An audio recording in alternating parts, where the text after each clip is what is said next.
Diving into your next act or wondering what's ahead? Enjoy life as you change your path and embrace your authentic self.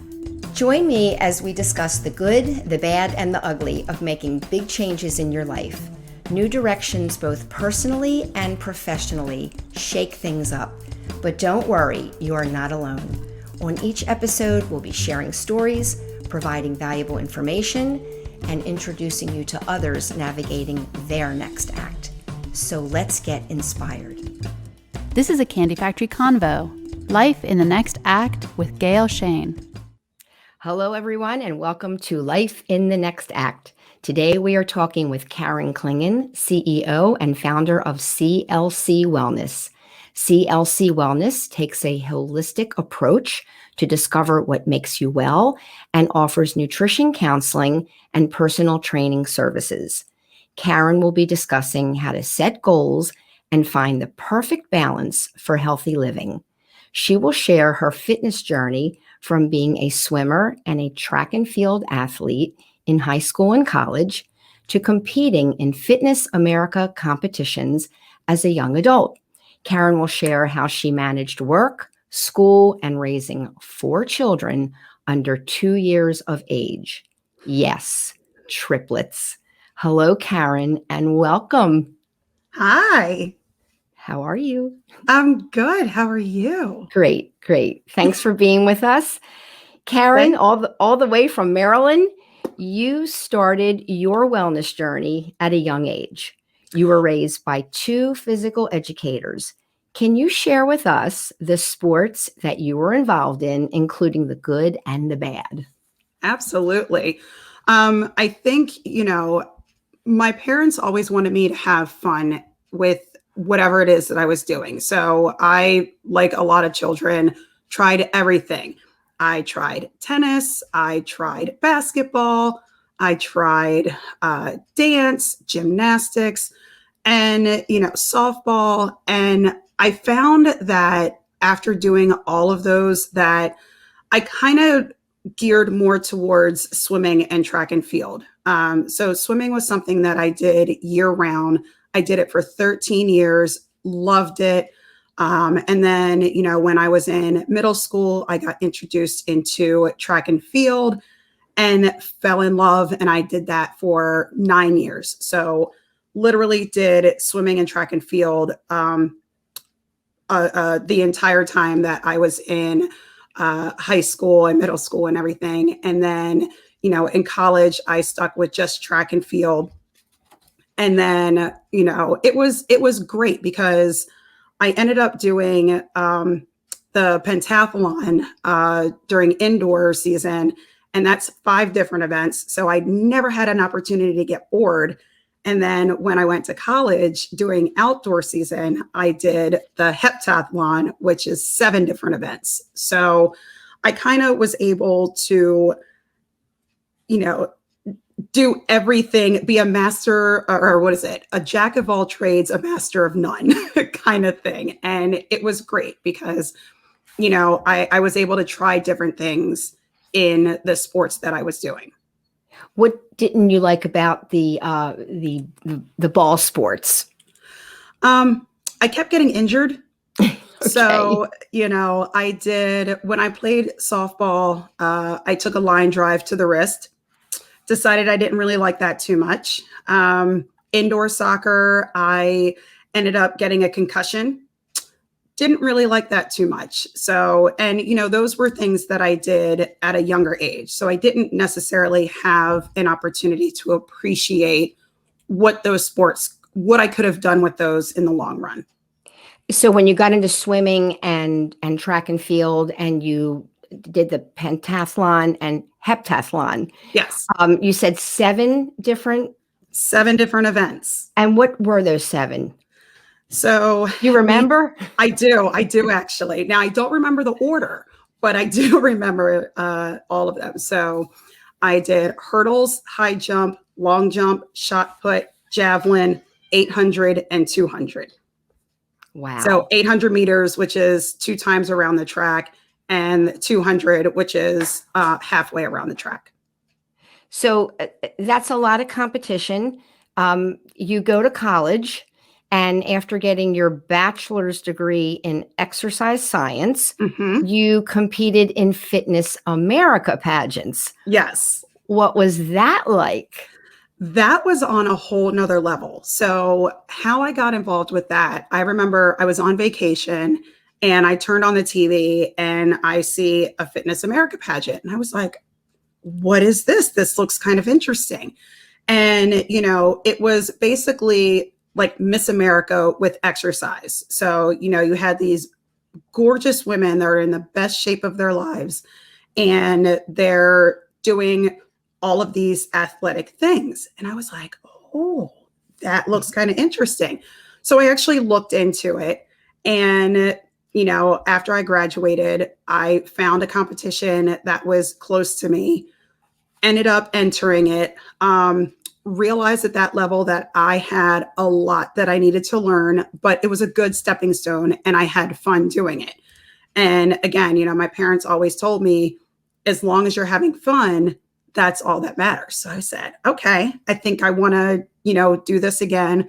I ended up placing in the top 5 in my first competition. Wow. That qualified me to go to nationals. So I go to nationals my first year. Sorry, I have a little frog in my throat. So I go to nationals my first year, and that was on a whole nother level. Realized that I definitely was not on the national level at all. So I kind of got, my butt handed to me, but met some amazing women. I got a great coach out of going there and, really learned how to eat for my body type the healthy way. Got a routine that was fit just for me and, just had a lot of fun doing it. And so I ended up doing that off and on for about 10 years. No injuries. No injuries. Very good. No injuries. So it sounds like you got to practice both nutrition and fitness in that training. Is that what led you to go back to school for a nutrition degree? It is actually, I got to actually combine my two loves, exercise and eating. I was like, I love to eat. And so going back and really learning how to eat for what I wanted to do. And then in the process, being able to help other people has been an amazing journey. I listened to other people's stories when, I was in school getting my master's and just hearing how they came about their journey. And I was just like, wow, this is so interesting, so fascinating. And then actually getting to work with clients one-on-one and being involved in their journey, it was a whole different experience than being able to personal train somebody. So just, taking care of yourself. I'd like to go back to starting your family.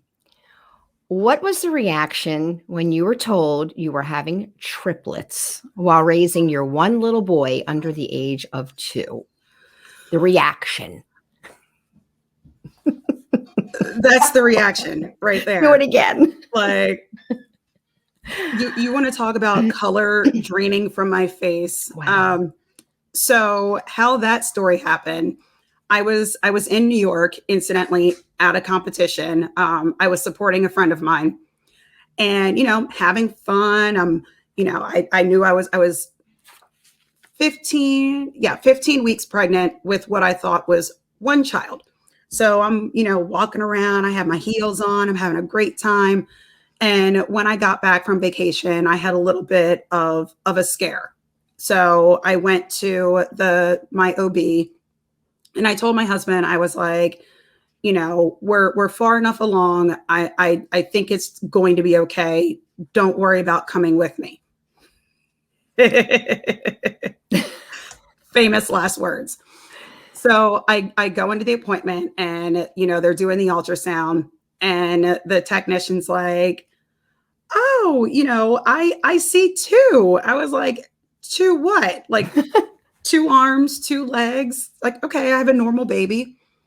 She's like, no, 2 heartbeats. And I was like, I'm sorry, what? I started freaking out. I started hyperventilating. I'm like, oh my goodness, this was not in the plan. My husband's going to kill me. Like, what? Oh my goodness. Oh my goodness. Oh. And she's like, honey, you need to calm down. I was like, what are you talking about? You just told me I was having twins. She's like, yeah, about that. There's 3 heartbeats, and I just lost it. I started hyperventilating, sorry, not hyperventilating, started hysterically crying. I was just like, no. And so my life literally flashed before my eyes. I envisioned myself, being on the street corner, holding up a sign saying, "Will work for food." I mean, there was not a positive thought going through my mind at that moment. And so, then I was like, oh my goodness, how am I going to tell my husband? This is, oh my goodness. And he was working down in Elkridge at the time. So I'm in Towson. So it's about a 40-minute difference. And I said, there's no way that I can drive to tell him, the news. I can't wait until he gets home. I'm going to have to tell him on the phone. So I called him on the phone and I said, are you sitting down? He's like, yes. I said, well, the good news is that the babies are okay. Babies. And he's like, what? I said, you know how we had 2 different names picked out? He said, yeah. I said, we have to pick a third. Wow, Carin. And he took a deep breath and he's like, I gotta go. And he hung up on me. And I was like, yep, that's pretty much it. Did you start crying again? Oh, I did. I cried for about a week. All right. And then it set in, and then they were born. Yes. And how many girls, how many boys? All girls. So I have girls. My triplets are girls. And then I have my son who's almost 2 years older. And how did you do it? Like a lot of scheduling? Oh, yeah. Everything, literally every minute of the day was scheduled. I had a clipboard with the girls' names on it. And it was, okay, because I nursed all 3. And congratulations. I was like, thank you. And I was like, okay, baby A, or, Tegan is, gets the right boob. Riley gets the left boob. Jordan gets the right boob. And I write down what time. Rinse and repeat. Was like, okay, Tegan was on the right last time. Now she gets the left one. And then the interesting part was when they would wake up at different times. And I was like, okay, who woke up first? Right. They get whatever. Same thing with changing them. I was like, okay, I changed this one. This one had a wet diaper or a poopy diaper. And I literally everything was written down. If one, started getting tired, I was like, okay, all of you are going to take a nap at the same time. If one would wake up, I would wake up all 3 of them. Everything literally was on schedule. And how old are they now? The girls just turned 11 and the boy turned 13. Very nice. Happy birthday, everybody. Yes. Well, Carin, kudos to you. And to all the fabulous women out there that have 1 child or 10. Whew. I want to now fast forward to this past year. You're working from home. Yes. You had to create a gym in your basement to teach fitness online. Yes. And there's a lot of indoor family time. Now we're all looking we're all looking to the warmer weather and outdoor activities. Can you share some fun family fitness tips that we can enjoy outdoors and how you can incorporate these fitness ideas without anyone knowing? Absolutely. So we've always been an outdoorsy kind of family. So, one thing that we do, we kind of make everything a competition. We're a little competitive in our family. So, we'll go for a walk and, we'll say, all right, I bet I can beat you to that tree or whatever. So, we'll start off and then we'll race to the tree. And, we just kind of make a game out of it. So the kids don't really know that they're getting exercise. The parents, we know that we're getting exercise, but this is a way that we can get it in without actually having to schedule it. In the wintertime, we did snowball fights. In the springtime, we have the kids help rake. They don't really like that too much. Pulling weeds, they definitely don't like that. But, just going out and flying kites. My son's got a couple of race cars, RC cars. So, we play those. We'll run circles around our cul-de-sac, just doing things outside and really just trying to do it as a family. Or if my husband and I are like, okay, we're tired, we're going to stay inside, kids go outside. They'll get their bikes and they'll ride around the neighborhood. We have a creek out in our backyard. They'll go and they'll play in that. So, there's plenty of things for everybody to do outside. It's great. And right now we're actually building a garden, a tiered garden. So we're doing it out of stone. So we have 40-pound blocks that we're carrying, and we make the kids do it too. And again, they don't even know that they're getting exercise. Right. They just, we want to do this. They're shoveling the rocks to put at the bottom of the garden. So it's great. Yeah, it sounds labor. Great. Yeah, sneak it in. I love it.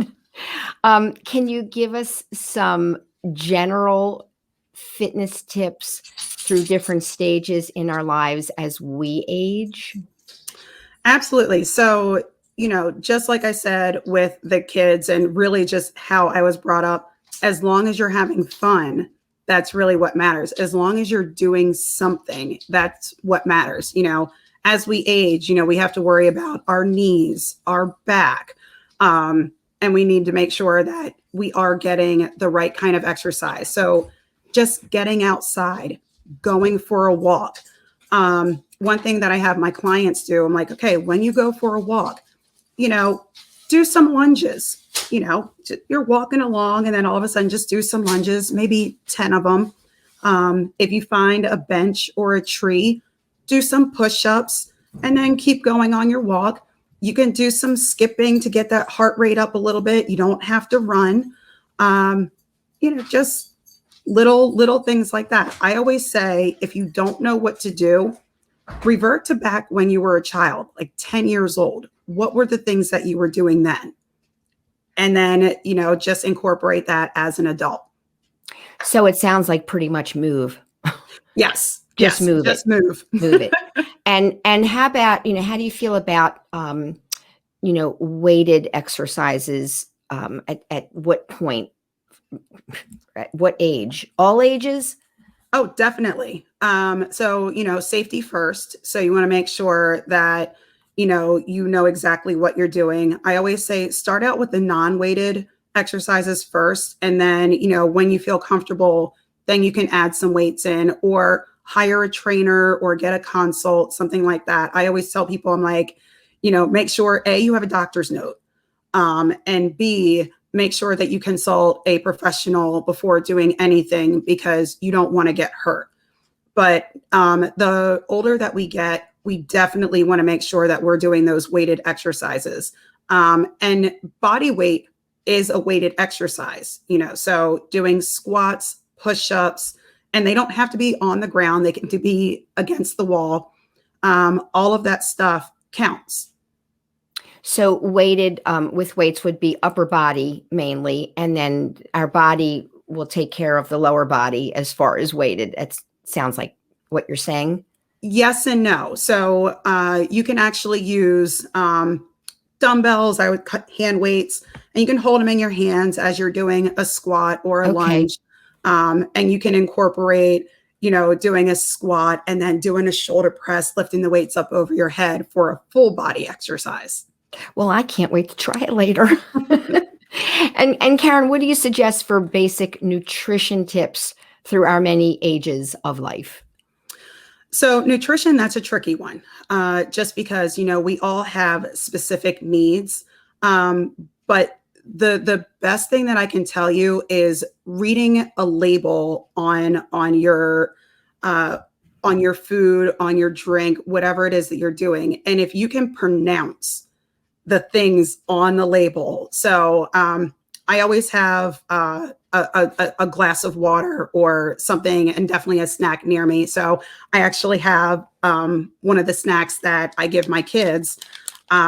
So we like Kind bars in our house. And the nice thing is that I can actually read the ingredients on the back. So as long as you're able to read the ingredients and really understand what they mean, that's going to be your biggest help. And then you want to look at the serving size. So we as Americans, we tend to pile on. We want to make sure that our plate is full. And that's not necessarily the best thing for us. So there's a couple of things that you can do there. You can get a smaller plate and then fill it up. And I always say, fill up with your protein and your vegetables, and then add your carbohydrates in. So your hand is basically going to be your best indicator on how we should eat. So the fist of your hand, that's about a cup. So that's going to be how much your starch or your carbohydrates you want to be. So pasta, rice, this much. So if you look at your hand, you're like, that's not really a lot. Exactly. The palm of your hand, that's going to be your protein. So that's about 3 to 4 ounces. So that's how much protein you should be taking in. And then the rest of your plate is going to be your vegetables. And we say you can eat as much of those as possible. Really, you want to aim for about 5 to 7 servings, sometimes even 9 to 13 servings of fruits and vegetables a day. How about water? How much water should we have? So water, you should be taking in half your body weight in ounces. So if you're like, I don't really know what that is. So I have a 32-ounce bottle of water right here. I drink 2 of these a day.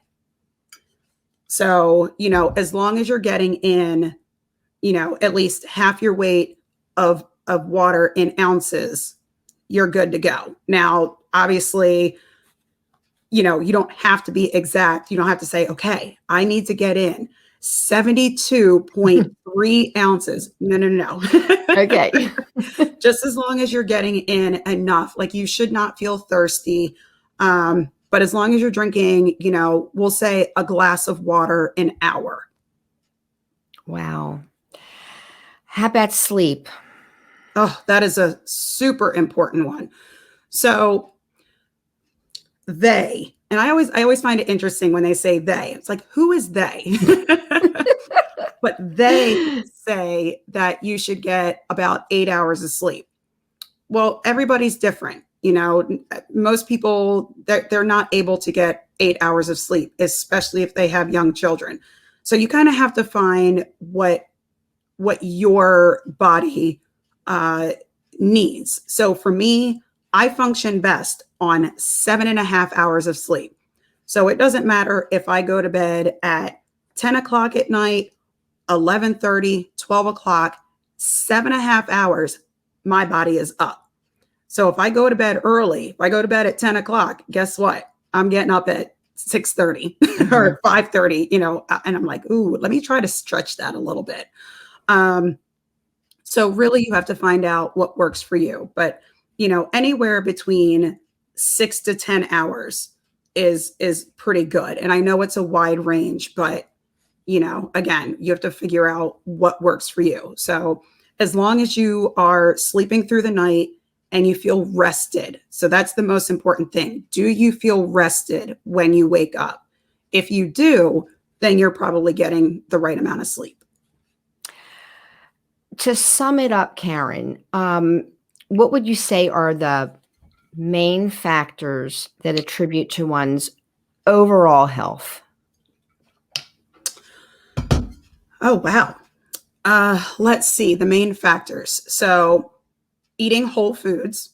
So that's a main one. So typically things that don't come in a box. So the things that grow out of the ground, those are the things that you want to stick to.